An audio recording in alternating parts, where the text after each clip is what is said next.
They say Boda Borg is just a game, a place of puzzles, locked doors, and dimly lit corridors. A Swedish attraction designed to test your wit and teamwork. But in the far corner of the Karlskoga location, beyond the painted smiles and manufactured tension, there's a section the staff refused to speak of. A hallway that was sealed off in 2007. Locals whisper about it. Tourists never knew it existed. They call it the Forbidden Quest. It started as an ordinary challenge, themed like all the others, only this one had a medieval twist. Cold stone walls, chains on the ground, fake skeletons placed for effect. But the strange thing was, the actors. Staff members swore they never entered that zone once the day began. They claimed the area was automated. But visitors insisted they saw pale figures in tattered cloaks, standing motionless in corners, observing, silent. One group of university students from Gothenburg took the challenge during a stormy afternoon in March 2007. There were 4 of them: Ellen, Marcus, Lovisa, and Johan. The staff gave them a simple warning: don't touch the walls. If you fail 3 times, leave immediately. Strange, but they assumed it was part of the immersive experience. The first room was pitch black. As the door shut behind them, all lights died, and a slow creaking began, like something ancient was moving above them.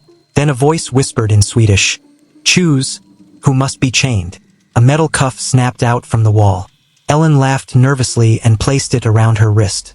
The moment it clicked, her body jerked forward. She screamed, and then silence. When the lights returned, Ellen was gone. The others thought it was a scare tactic, a special effect, so they moved on.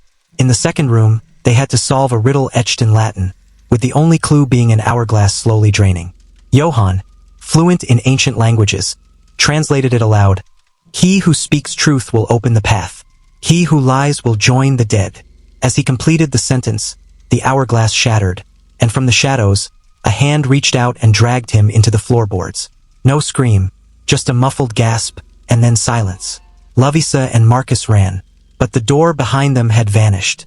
The third room was a stone chamber filled with mirrors. In each reflection, their faces were wrong. Eyes missing, mouth stitched.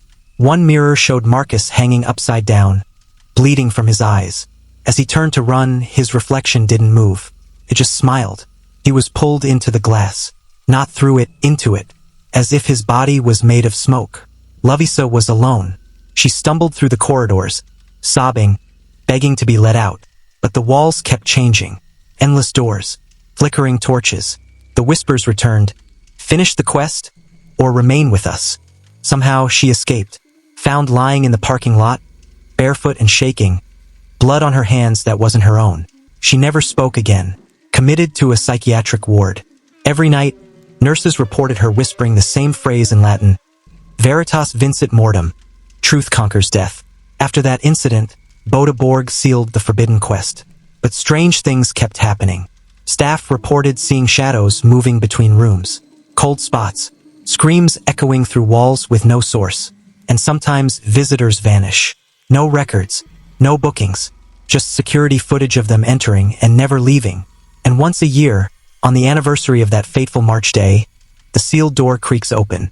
No one dares enter, but if you listen closely near midnight, you'll hear the sound of chains dragging, a woman weeping, and a voice, barely above a whisper, "Finish the quest, or stay forever."